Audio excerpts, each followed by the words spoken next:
우리가 우리의 인생의 초점을 어디에 두느냐에 따라서 우리는 버틸 수도 있고 무너질 수도 있습니다. 본문에서 다윗이 여호와의 궤 앞에서 기뻐 뛰노는 모습을 보고 미갈이 비웃는 모습을 통해서 똑같은 사실 앞에서 우리는 두 가지의 시선이 어떤 다른 결과를 가져오는지를 볼 수가 있습니다. 미갈의 말은 어쩌면 맞는 말일 수도 있어요. 왕인데, 그래도 한 나라의 왕인데 왕으로서 체면을 챙기라고 권면하는 말일 수도 있습니다. 그런데 그 말에 오늘 마지막 절 23절에 보면 죽는 날까지 그 미갈에게 자식이 없었다고 말씀합니다. 엄청난 결과를 가져온 거죠. 이 두 가지 시선을 통해서 우리에게 무엇을 말씀하려는 것일까요? 여러분, 우리는 인생을 살아가면서 누구나 다 어딘가에 초점을 맞추고 살아갑니다. 그렇죠. 자기가 뭔가를 생각하고 그것에 초점을 두고 살아갑니다. 그것이 물질일 수도 있고 아니면 자녀일 수도 있고 명예일 수도 있고 권력일 수도 있고 어느 것을 바라보느냐에 따라 초점은 다를 수 있습니다. 처음 창조된 인간은 모든 초점이 다 하나님을 향했습니다. 그런 인간에게 죄가 들어왔고 그 죄성은 창조주이신 하나님과의 관계를 끊어지게 했습니다.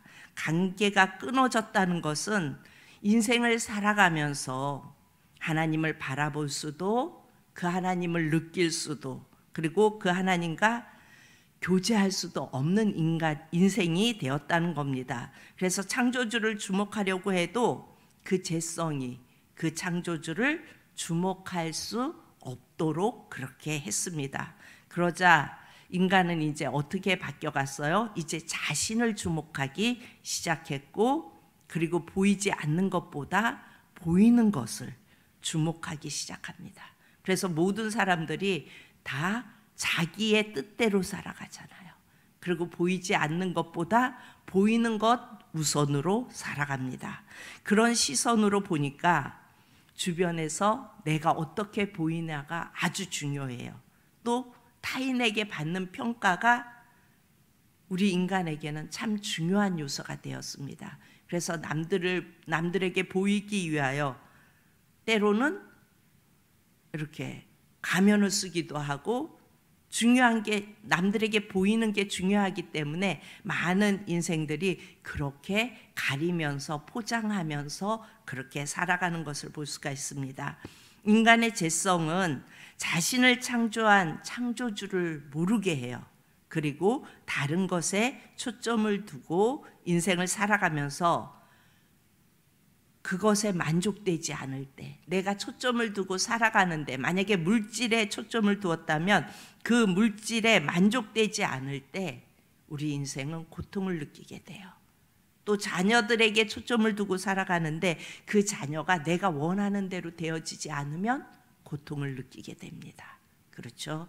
명예도 그렇고 권력도 그렇고 모든 것이 나 중심으로 초점을 두다 보니까 내가 만족이 되지 않으면 그것이 나에게 고통이 되어서 옵니다. 미갈은 하나님에게가 들어와도 왕의 체면은 지켜져야 한다고 보았습니다. 그래서 하나님의 개가 들어올 때에 다윗이 한 행동에 대해서 미갈이 한 말은 어쩌면 사실이고 옳은 말일 수 있습니다. 그러나 미갈의 시선에 대해서 하나님은 기뻐하지 않으셨고 그 결과로 자녀를 얻지 못하는 그런 인생을 사는 결과를 가져옵니다.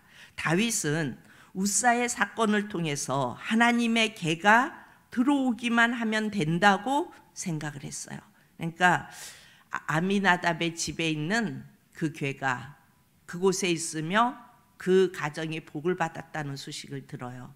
그래서 하나님의 개를 내가 가지고 와야겠다 그랬는데 가지고 오려고 하는데 우사가 죽는 사건이 일어나죠.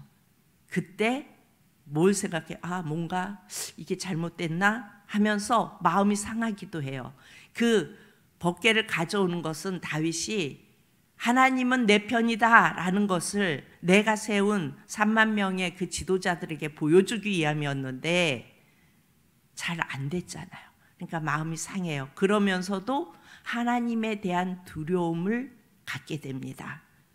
그러면서 오벳 에돔의 집으로 법궤를 보내죠. 가지고 오지 않아요. 그런데 또 오벳 에돔의 집에 복을 받았다는 소식을 들으면서 이때부터 다시금 초점을 다윗은 하나님께 맞추기 시작합니다. 초점을 하나님께 맞추면서 다윗은 왕보다, 백성에게 인정받는 것보다 하나님께서 나와 함께 하심이 더 좋은 것을 느낍니다. 그래서 그 사실에 초점을 맞추면서 하나님의 궤가 들어올 때 그는 기쁨을 주체할 수가 없었어요.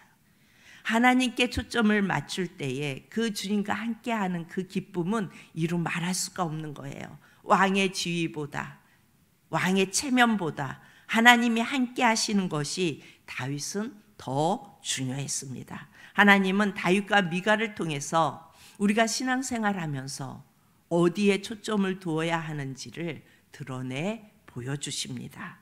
우리는 예수님께 초점을 둔다고 하면서 우리의 실생활을 가만히 보면 내 자녀가 잘 되는 것에, 또 물질이 더 많이 갖는 것에, 또 뭔가 내 명예를 높여지는 것에 이렇게 초점을 맞추게 되는 것이 왜 그래요? 인간의 죄성이기 때문에 그래요. 우리의 죄성이에요, 그것이. 인간은 전적인 타락이기 때문에 우리가 아무리 선을 택하는 것 같으나 우리 이면에는 죄의 본성이 숨겨져 있어요.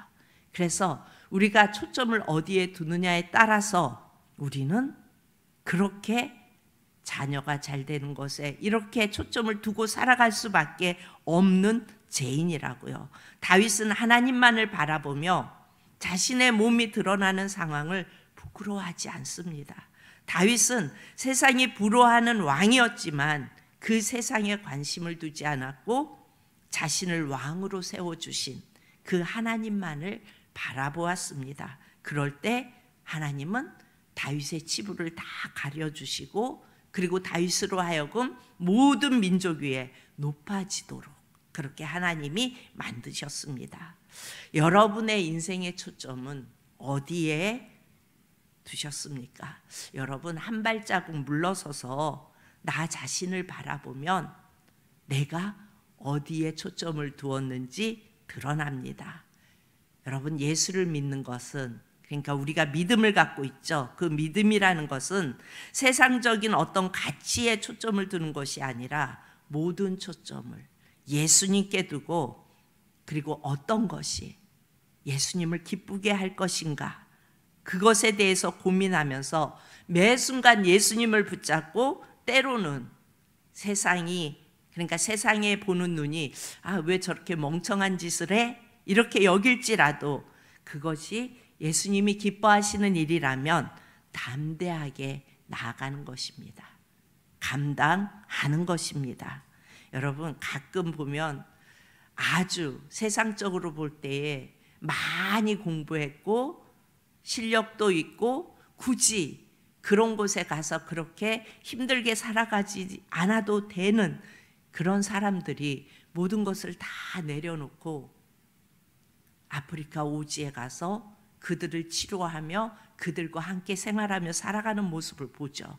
그러면 사람들은 그렇게 말할 거예요. 왜 저렇게 살지? 여러분 우리나라의 조선이라는 땅에 선교사들이 젊은 나이에 공부하고 그 젊음을 가지고 이곳에 들어와요. 그리고 이곳에서 풍토병으로 죽어가고 그렇게 죽어가요.